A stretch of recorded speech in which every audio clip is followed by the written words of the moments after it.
Ben Holcomb, Associate Professor in Mechanical Mechatronic Engineering at the Vibration Lab here at UTS Testlab, and we've been looking at calibrating accelerometers. We're using our handheld calibrator and our data acquisition system.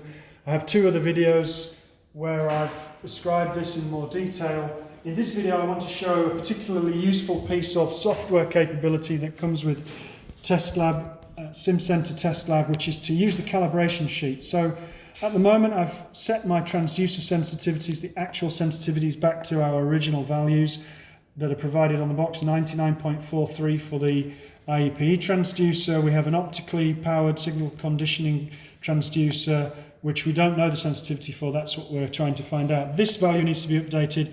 This value is unknown and will be given a sensible sensitivity based on the performance of the sensor in the presence of known vibration amount. So we use this calibration sheet as opposed to the scope sheet, which I've been showing previously, to do this calculation, this correction factor calculation, automatically rather than manually, as we did it in the earlier video. So that's the scope sheet. We can see the vibration.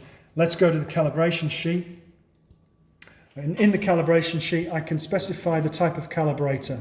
I've mentioned previously that this calibrator is providing us with a meters per second squared value at 159.2 hertz of 10 meters per second RMS. We can tell the calibration sheet which channels we want to calibrate. We've got two transducers connected.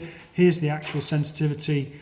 We're going to produce a replacement new sensitivity by running this sheet. We can then check the status of the two channels. Are they closed circuit?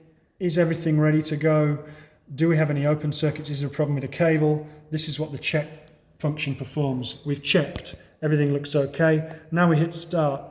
The calibrator's running. It's producing us this signal here with a frequency 159.2. It's calibrating on the first channel. It's going to create a new sensitivity value for that channel and an alternative sensitivity value for this channel. Remember before from the previous video, we calculated manually values of 102.44 and 0.424 for those two transducers. And so we're pretty pleased with our calculation, but the software has taken a lot of the effort out of that calculation for us. It's eliminated a lot of the head scratching.